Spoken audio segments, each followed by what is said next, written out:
Hello, and welcome to K-Pop for Old People. I'm your host, Ari, and I am your other host, Norm, Ari's middle-aged dad. On K-Pop for Old People, I teach my father about K-pop and things in that genre, and he listens.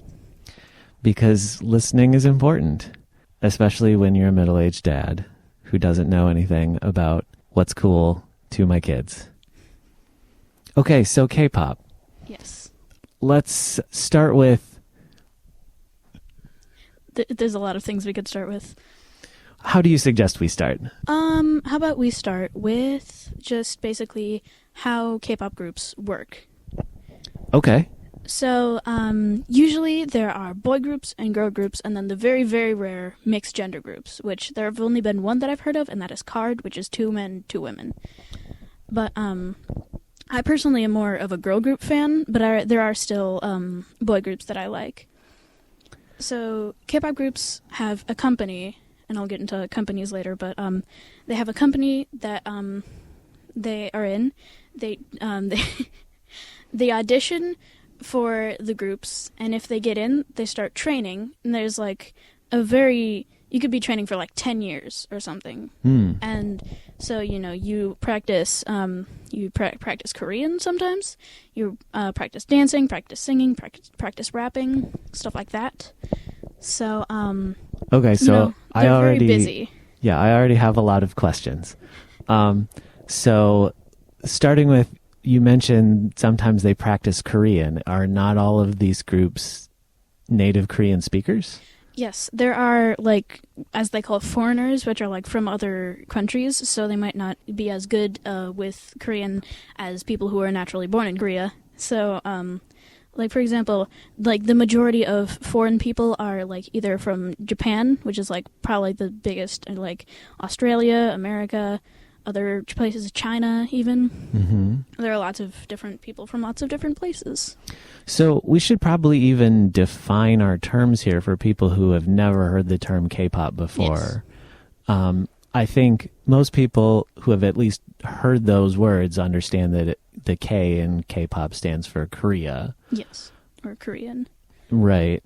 But what is it about, how would you define K-pop as a genre of music? I'd say K-pop is different than popular music in Korea, because popular music in Korea could be any Korean artist, but K-pop groups are usually specific groups that have been training for a long time, but they're from companies, and so that's kind of different. The companies thing, yeah. If I were to compare that to something in the American music business, would that be like a record company, or is there nothing that's similar in the United States? Not really that I can think of at the moment, because there are many companies, there are the big three, as they say. For the big three, there's JYP Entertainment, SM Entertainment, and YG Entertainment. I don't know what those stand for. Okay. But they're all companies that have people audition for them. Then if they get accepted, then they train and eventually debut into K-pop groups. So the companies are almost like a factory that makes a product. The product that company makes is K-pop groups. Kinda, yeah. And their companies have staff that help the K-pop groups with things and such. So the thing that reminds me of, when I was younger in the 90s, and there was the big boy band craze, which I'm sure that's different, but it also seems like there were a lot of producers and there was even a TV show I remember where I think it was called Making the Band, pre-American Idol, where they would audition people, and it was a reality show where they tried to put together a boy band, and you saw all the behind-the-scenes stuff. So does that sound similar? Sort of. I mean, there are those types of things in Korea, Boys Planet, I believe. There are more. I don't really get into that kind of stuff, but I've heard of them before, where they're trainees that they actively put out on camera and stuff. They're not debuted yet, and they still are learning and such. And they kind of are episodes of like a TV show or something. Okay. You said these people are coming from all over. It sounds like mostly like Asia Pacific kind of areas, but yeah, usually. Okay, so it seems like it starts all from this company level. There aren't really any groups that, like, in American music, whether that's the boy band stuff or like even going back to like the Motown girl groups of like the 60s or, you know, the Four Tops or the Miracles or whatever. Those tended to be folks who were like friends in high school or met in college or something and formed their own group. So that doesn't really exist in the K-pop world. No, because not really, because like there could be like groups of people in Korea that like try to make their own K-pop groups without actually being from a company, which like they're kind of K-pop groups. Like they make K-pop music and they're groups, but they're not really K-pop groups in the sense that like they're from a company and like they have all this other stuff. Okay. That like K-pop groups from companies have. Okay. So how would you define K-pop from like a musical perspective? Well, I feel like their songs are definitely like very upbeat and like fun, but then there are like different what's the word? Themes or something that like songs or specific groups have, and like they kind of make songs that go off of that. But like they definitely like always have a dance to go with it. Okay. And so that's what they perform with, because like if you see like an American band, they're going to be like playing their songs while singing into a microphone, but like with K-pop groups, they're like dancing to the music with their choreography that they got to the music with like these little earpieces and like the mic that goes to their mouth. Mm-hmm. So it sounds like K-pop is not just a musical genre, but it's encompassing, it sounds like there's lyrical themes that you're talking about, as well as there's a strong dance element to it as well. Yes. Like for example, with the like themes or whatever, Red Velvet has like this thing that they have where Red Velvet is a group? It's a okay. Girl group. Their theme or whatever is like slight hidden horror, like they sound like their songs sound upbeat and stuff, but like there's also like some creepy secret under the lyrics and such. Okay.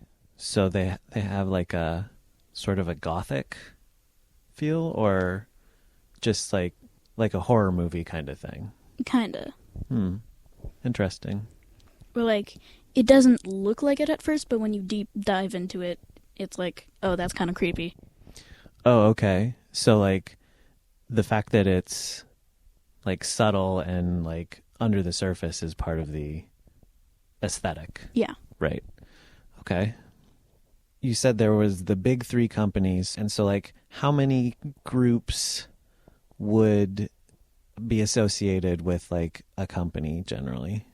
Well, that depends, because there's like different generations of K-pop, and currently we are like in Gen 4, just barely on Gen 5. Okay, how do you define a generation? It's like generation with people's ages, like it's a certain amount of years, and then the next one happens. Oh. And then there's groups from that place. Okay, interesting. So I'm trying to figure out how that works. Say more about the generational thing. I'm not sure that I fully understand it. I don't really know very much how it works, but like from what I know, it's like the generation starts, there's a couple years in between, and then like another generation happens, and like it keeps evolving over the generations. And another thing is like people have been noticing that like throughout the generations, people have been debuting like minors and young children, not children, more like teenagers. Mm-hmm. Like for example, in the group New Jeans, the youngest was 14 when they debuted. Okay. And people are thinking like that's kind of dangerous and scary for them, because like they have to go through like dangerous diets to like keep the body shape that people want. Oh. And like they have to like go through a lot of like maybe even overworking themselves to like get the things that the companies wants, or like the hatred that they get for like small things. Sure. I mean, I think, you know, music history is plenty of examples of folks who became famous at a very young age, and sometimes that doesn't work out so well. Yeah, because it's like a lot to take in for somebody who's like still growing. Mm-hmm. like both physically and mentally. So, like, first generation K-pop, when would you say that started? Probably like in the 80s or 90s. Oh, okay. So in the 80s, that was kind of when K-pop first became like a thing. I mean, I guess. Sure, obviously. Because like you there are weren't probably around. there are probably like some few things that like happened a bit before maybe, and then like it finally got popular in there. Because like K-pop usually comes from like Westerners, and like that's their demographic. People from like America and stuff. That's what Westerners mean, I guess. Sure. So K-pop gets made for not just Korean audiences, but intentionally made for a worldwide audience. Yeah, for the majority of it. But then there are like some groups that are more popular in Korea because of something they do, and like some that are more popular like internationally. Mm-hmm. For example, the K-pop idol Wonyoung from IVE, former is one, was like very popular in Korea, but also very hated at the same time, because like she's the most popular, but she's also the most hated from like people call her a quote unquote pick me, as they say, which is like somebody who tries to get attention, usually a woman. Okay. Who tries to get attention by doing like unnecessary things, like for example, a clip of Wonyoung eating a strawberry with like two hands has gone viral for being like, oh, she's just trying to be an attention seeker.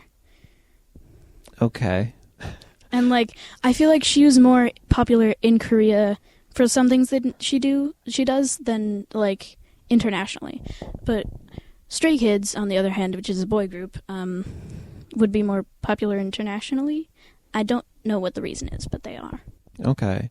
But I hear you saying is like K-pop groups and individuals are subject to the same kind of like scrutiny and criticism and you know, all the stuff that any, you know, famous person anywhere might be like, no matter what to. you do, you're going to get criticized and Sure. like hate. Yeah, but also to the degree that like we know that specifically famous women are held to certain beauty standards and you know, standards of behavior, and so that is something that happens in K-pop as well. Yes. Idols are usually not, well, technically, yeah, forced to like keep like a nice thin and like not too curvy like body shape, and like to be pale and like be quiet and not too like just normal misogyny and stuff like that. Sure.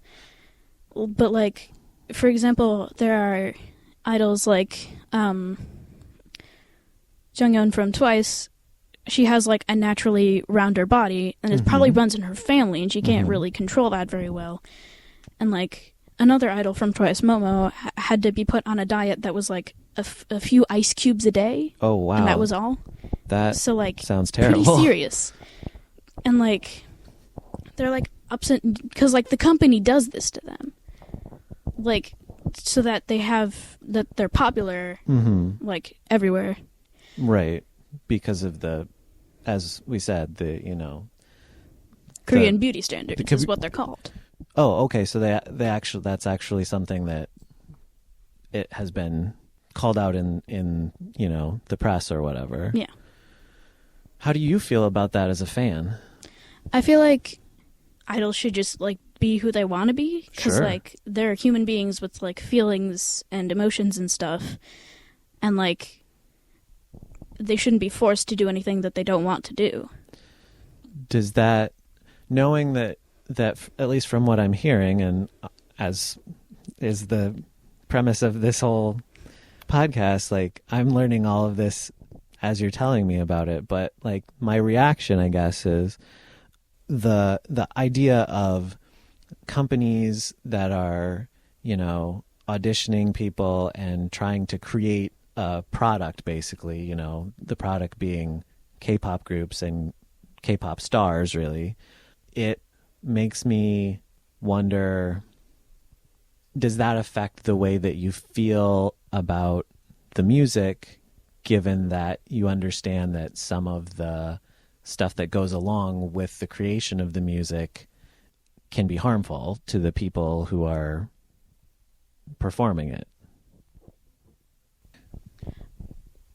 Not really. It just affects the way I see, like, if it's one specific person, like that person in the group, and like I'm usually like a multi-stan, as they say, where I like specific or multiple people in one group. But like sometimes I like most of the group except for some people, and like I don't really have a good reason why, but like in some ways or in some circumstances, I don't like one person for like a specific reason. And it sounds kind of weird, but like I don't know. Sure. Well, everybody likes what they like. I get that. And that's normal, but It feels weird saying it like that because those are human beings. yeah. Because, like, I could say, oh, I like these colors, but, like, these ones I just don't really like. But what I'm talking about, humans, it's kind of weird. Sure, but everybody who is a fan of any kind of music, you know, there's some songs and groups and, you know, performers that they like better than others for whatever reason, you know. Everybody likes what they like. So I wanted to ask you, because you've used the term idol a few times, but we haven't really talked now, from context, I'm gathering that idol is just like a word used in K-pop for like star, or how would you define that? Well, if you're talking about K-pop, idol is usually used to, like for one person specifically, because there would be, like, K-pop person and stuff like that. It sounds weird, so we just kind of use idol, meaning K-pop idol. And also, like, there are soloists out there. Oh. Still from companies, but, like, they're not in a group. And so it's just an easy way to, like, pick one person out of, like, an entire group or something. So idol is just the K-pop term for an individual, I guess. as opposed to a group. Yeah.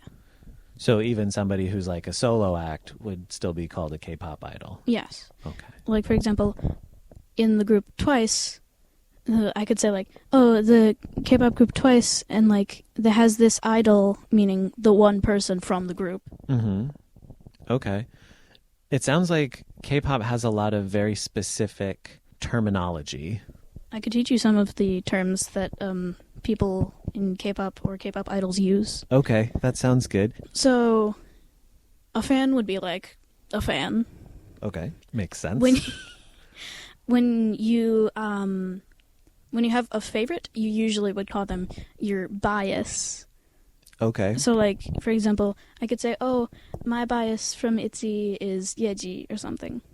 Okay. So that would be my favorite. Sure. Well, one thing that you said earlier that I understand what you mean, but I'm not sure everybody listening might understand, is use the word stan, which isn't specific to K-pop, but it sounds like it get used in K-pop. Stan specifically means stalker fan, but usually people don't use it in a stalker way. They usually say, like, a fan who really, really likes it. Right. Hopefully not to the point where they stalk people. Because those exist. People Sure. like that exist. That's interesting, because I've definitely heard the term stan before in non-K-pop contexts, but I've never heard it as a abbreviation of stalker fan before.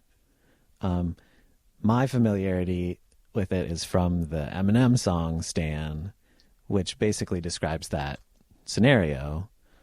But yeah, okay. Like, I would call myself a K-pop stan, but not a stalker Sure. fan. Just, like, I really like K-pop, because that's, like, the only kind of songs I listen to, really.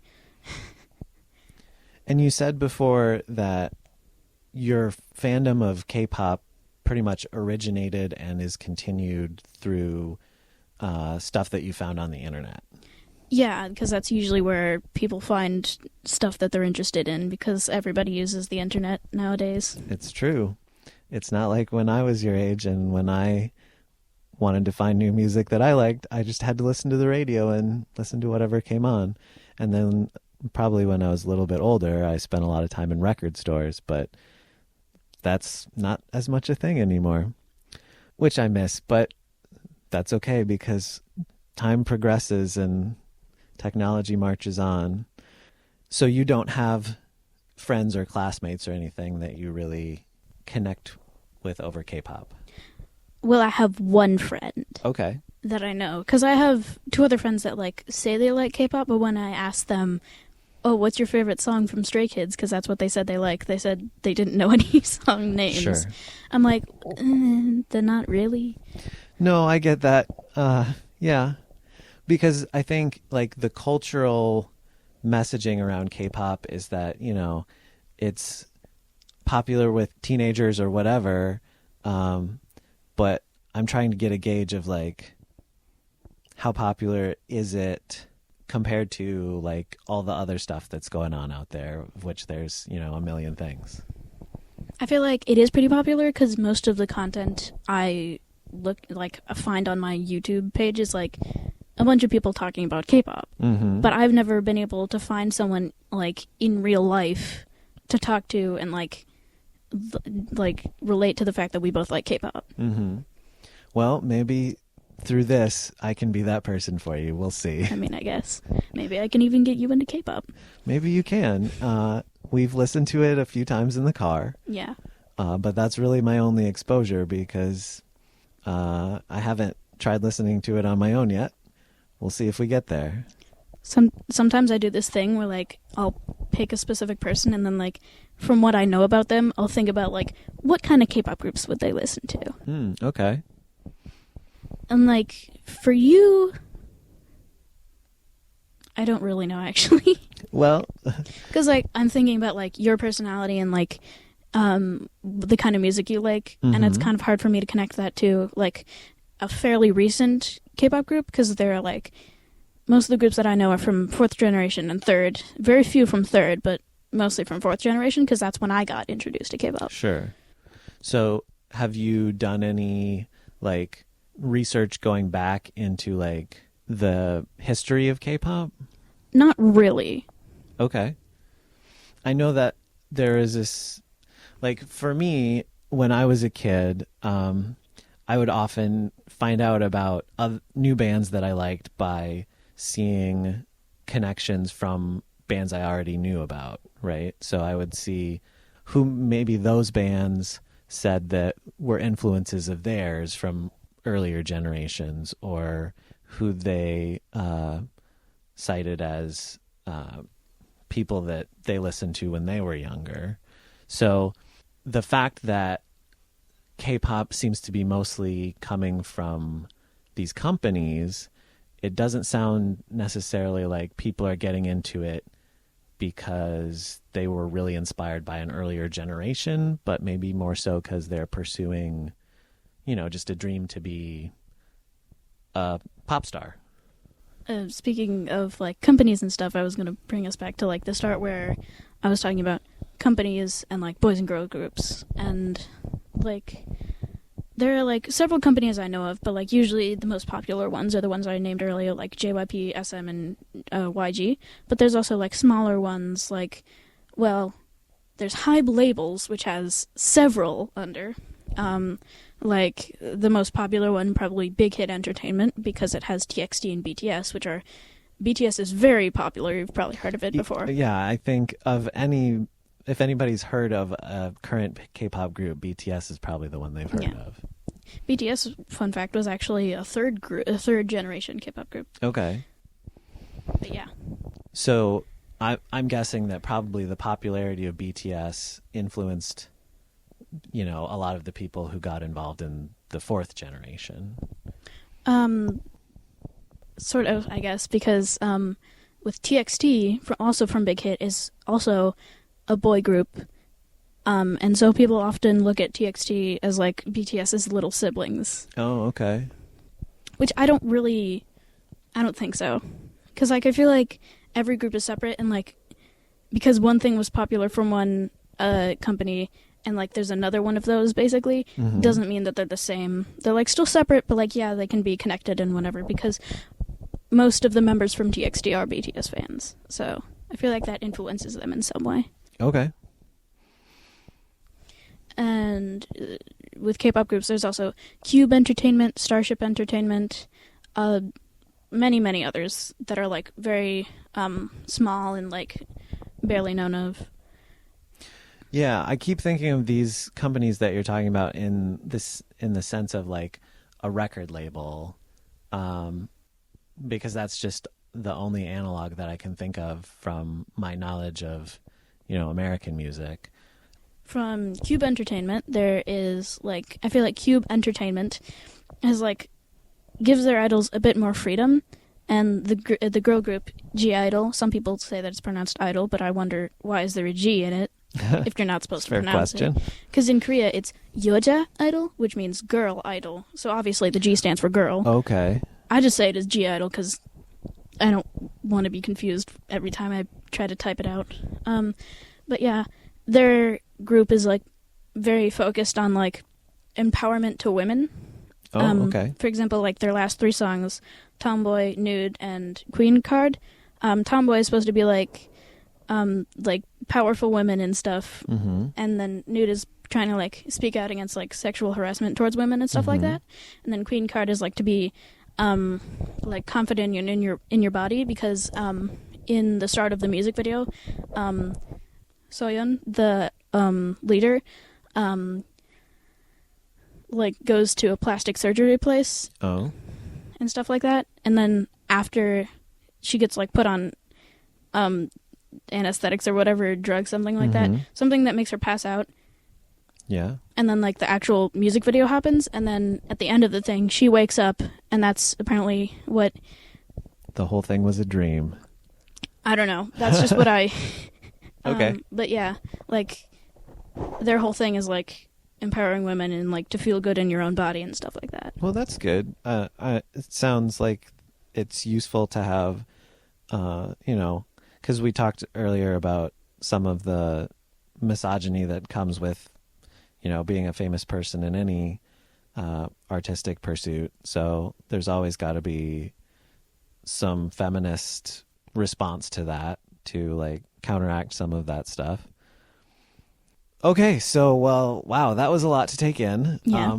So it sounds like there is a lot for me to learn about K-pop, and so I think next time we're going to start doing some deeper dives into specific K-pop groups. Yes. And you will teach me, and maybe we will... Maybe you can make some recommendations on like songs that I can listen to. Yeah, like my favorite song from some group. Yeah. I feel like there's still a lot more to learn about K-pop. But that was just what I could think of off the top of my head. All right. Well, I guess for now we'll leave it at that. And next time, who are we going to find out more about? The next episode will be about Twice. Twice. Is that one of your favorite groups? Yes, definitely. All right. Well, I look forward to hearing about Twice next time. And for me, Norm, the middle-aged dad, and Ari, the K-pop listener. this has been... K-pop for old people. Thanks for listening. We'll talk to you next time. Annyeong!